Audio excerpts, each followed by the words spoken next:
ಮುಸ್ಸಂಜೆ ಸುದ್ದಿಗೆ ಸ್ವಾಗತ. ಮೊದಲಿಗೆ ಮುಖ್ಯಾಂಶಗಳು ಮತ್ತು ವಿವರಗಳು. ಬೇಕಾದರೆ ಆರ್ಎಸ್ಎಸ್ನ ನೋಂದಣಿ ಶುಲ್ಕವನ್ನು ನಾನೇ ಕಟ್ಟುತ್ತೇನೆ, ಸಚಿವ ಪ್ರಿಯಾಂಕ್ ಖರ್ಗೆ ಆರ್ಎಸ್ಎಸ್ ನೋಂದಣಿಯಾಗದ ಸಂಘಟನೆ ಎಂದು ಪುನರುಚ್ಚರಿಸಿದ್ದಾರೆ.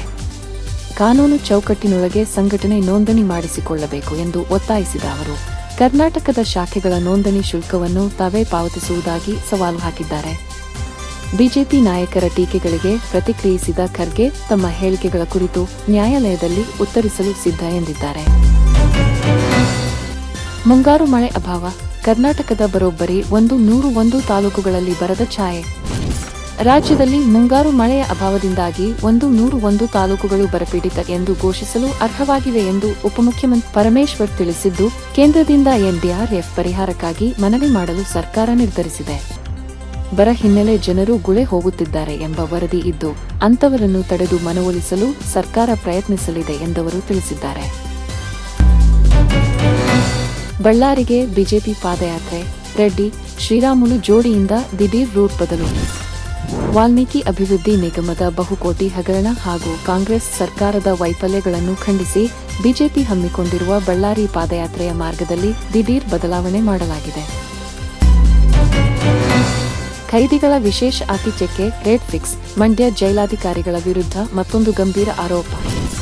ಮಂಡ್ಯ ಜಿಲ್ಲಾ ಕಾರಾಗೃಹದಲ್ಲಿ ವಿಚಾರಣಾಧೀನ ಖೈದಿಗಳಿಗೆ ವಿಶೇಷ ಆತಿಥ್ಯ ನೀಡಲು ರೇಟ್ ಫಿಕ್ಸ್ ಮಾಡಲಾಗಿದೆ ಎಂಬ ಗಂಭೀರ ಆರೋಪ ಕೇಳಿಬಂದಿದ್ದು, ಜೈಲು ಅಧೀಕ್ಷಕಿ ಶಾಂತಮ್ಮ ಹಾಗೂ ಸಿಬ್ಬಂದಿ ವಿರುದ್ಧ ಪತ್ರವೊಂದು ಸಾಮಾಜಿಕ ಜಾಲತಾಣದಲ್ಲಿ ವೈರಲ್ ಆಗಿದೆ. ಜೈಲಧಿಕಾರಿಗಳು ವಸೂಲಿ ಜೊತೆಗೆ ಕ್ಯಾಟರಿಂಗ್ ವ್ಯವಸ್ಥೆ ಕೂಡ ಮಾಡುತ್ತಾರೆಂದು ದೂರಿರೋದು ಭಾರೀ ಚರ್ಚೆಗೆ ಗ್ರಾಸವಾಗಿದೆ.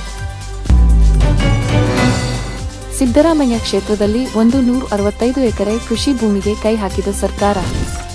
ರಾಮನಗರದ ಬಿಡದಿ ಟೌನ್ಶಿಪ್ ಭೂಸ್ವಾಧೀನ ವಿವಾದದ ಬೆನ್ನಲ್ಲೇ ಮೈಸೂರಿನಲ್ಲೂ ಕೃಷಿ ಭೂಮಿ ವಶಪಡಿಸಿಕೊಳ್ಳುವ ಆರೋಪ ಕೇಳಿಬಂದಿದೆ. ವರುಣಾ ಕ್ಷೇತ್ರದಲ್ಲಿ ಕೈಗಾರಿಕಾ ಉದ್ದೇಶಕ್ಕಾಗಿ 165 ಎಕರೆ ಭೂಮಿಗೆ ಕೆಎಡಿಬಿ ಪ್ರಾಥಮಿಕ ಅಧಿಸೂಚನೆ ಹೊರಡಿಸಿದ್ದು, ಇದಕ್ಕೆ ಸ್ಥಳೀಯ ರೈತರು ತೀವ್ರ ಆಕ್ರೋಶ ವ್ಯಕ್ತಪಡಿಸಿದ್ದಾರೆ. ಕುಡುಕರ ಅಡ್ಡೆಯಾಗಿ ಮಾರ್ಪಟ್ಟ ಕಾರಂಜ ಜಲಾಶಯ, ಇಲ್ಲಿ ಹೇಳೋರಿಲ್ಲ ಕೇಳೋರು ಇಲ್ಲ. ಬೀದರ್ನ ಜೀವನಾಡಿ ಕಾರಂಜ ಜಲಾಶಯವು ಅಧಿಕಾರಿಗಳ ನಿರ್ಲಕ್ಷ್ಯದಿಂದ ಕುಡುಕರ ಅಡ್ಡೆಯಾಗಿ ಮಾರ್ಪಟ್ಟಿದೆ. 8 ಜನ ಭದ್ರತಾ ಸಿಬ್ಬಂದಿ ಇದ್ದರೂ ಸೂಕ್ತ ಕಾವಲಿಲ್ಲದೆ ಅಕ್ರಮ ಚಟುವಟಿಕೆಗಳು ಹೆಚ್ಚಾಗುತ್ತಿರುವುದಕ್ಕೆ ಸ್ಥಳೀಯರು ಆಕ್ರೋಶ ವ್ಯಕ್ತಪಡಿಸಿದ್ದಾರೆ. ಇಲ್ಲಿ ನಡೆಯುತ್ತಿರುವ ಘಟನೆಗಳ ಬಗ್ಗೆ ಸಂಬಂಧಿತ ಅಧಿಕಾರಿಗಳಿಗೆ ಮತ್ತು ಪೊಲೀಸರಿಗೆ ಮಾಹಿತಿ ನೀಡಿದರೂ ಅವರು ತಲೆಕೆಡಿಸಿಕೊಳ್ಳುತ್ತಿಲ್ಲ ಎಂಬುದು ಸ್ಥಳೀಯರ ಅಳಲು. ಶೂಟೌಟ್ ಬೆನ್ನಲ್ಲೇ ಚಾಮರಾಜನಗರದ ಜಮೀನಿನಲ್ಲಿ ಹುಲಿ ಕಳೇಬರ ಪತ್ತೆ. ಚಾಮರಾಜನಗರದ ಗುಂಡ್ಲುಪೇಟೆ ತಾಲೂಕಿನ ಬೊಮ್ಮಲಪುರ ಗ್ರಾಮದ ಸೂರ್ಯಕಾಂತಿ ತೋಟದಲ್ಲಿ ಹುಲಿಯ ಕಳೇಬರ ಪತ್ತೆಯಾಗಿದೆ. ಬಂಡೀಪುರ ಹುಲಿ ಸಂರಕ್ಷಿತಾರಣ್ಯ ಪ್ರದೇಶದ ಕುಂದಕೆರೆ ವಲಯದ ವ್ಯಾಪ್ತಿಯಲ್ಲಿ ಈ ಘಟನೆ ನಡೆದಿದೆ. ಅರಣ್ಯ ಇಲಾಖೆ ಅಧಿಕಾರಿಗಳು ಸ್ಥಳಕ್ಕೆ ಭೇಟಿ ನೀಡಿ ಪರಿಶೀಲಿಸಿದ್ದಾರೆ. ಕಾನ್ಪುರದಲ್ಲಿ ತರಬೇತಿ ವಿಮಾನ ಪತನ, ಕರ್ನಾಟಕ ಹಾಗೂ ಗುಜರಾತ್ ಮೂಲದ ಇಬ್ಬರು ದುರ್ಮರಣ. ಕಾನ್ಪುರದ ಗಂಗಾ ಬ್ಯಾರೇಜ್ ಸಮೀಪದ ಸಂರಕ್ಷಿತ ಅರಣ್ಯ ಪ್ರದೇಶದಲ್ಲಿ ಗುರುವಾರ ಬೆಳಗ್ಗೆ 4 ಆಸನಗಳ ಲಘು ತರಬೇತಿ ವಿಮಾನವೊಂದು ಪತನಗೊಂಡಿದ್ದು, ವಿಮಾನದಲ್ಲಿದ್ದ ಪೈಲಟ್ ಮತ್ತು ತರಬೇತಿ ಪಡೆಯುತ್ತಿದ್ದ ವಿದ್ಯಾರ್ಥಿ ಇಬ್ಬರು ಸ್ಥಳದಲ್ಲೇ ಸಾವನ್ನಪ್ಪಿದ್ದಾರೆ. ಹಿಮಾಚಲ ಪ್ರದೇಶ ರಕ್ಷಾಬಂಧನಕ್ಕೆ ಮಹಿಳೆಯರಿಗೆ ಮಾತ್ರವಲ್ಲ ಪುರುಷರಿಗೂ ರಜೆ ಘೋಷಣೆ. ಮುಖ್ಯಮಂತ್ರಿ ಸುಖ್ವಿಂದರ್ ಸಿಂಗ್ ಸುಖು ನೇತೃತ್ವದ ಕಾಂಗ್ರೆಸ್ ಸರ್ಕಾರವು ಗುರುವಾರ ಆಗಸ್ಟ್ 28 ಶುಕ್ರವಾರ ರಾಜ್ಯಾದ್ಯಂತ ರಜೆ ಘೋಷಿಸಿದೆ. ಮೊದಲು ರಕ್ಷಾಬಂಧನದಂದು ಮಹಿಳೆಯರಿಗೆ ಮಾತ್ರ ರಜೆ ನೀಡಲಾಗುತ್ತಿತ್ತು.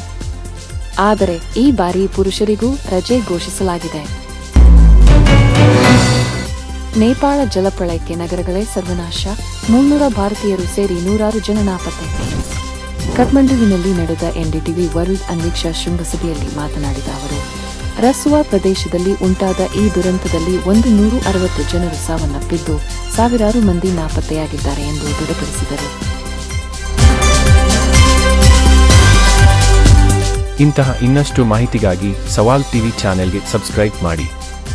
ವಿಡಿಯೋಗೆ ಲೈಕ್ ಮಾಡಿ, ಶೇರ್ ಮಾಡಿ ಮತ್ತು ಹೊಸ ವಿಡಿಯೋಗಳಿಗಾಗಿ ಬೆಲ್ ಐಕಾನ್ ಒತ್ತುವುದನ್ನು ಮರೆಯಬೇಡಿ. ಧನ್ಯವಾದಗಳು.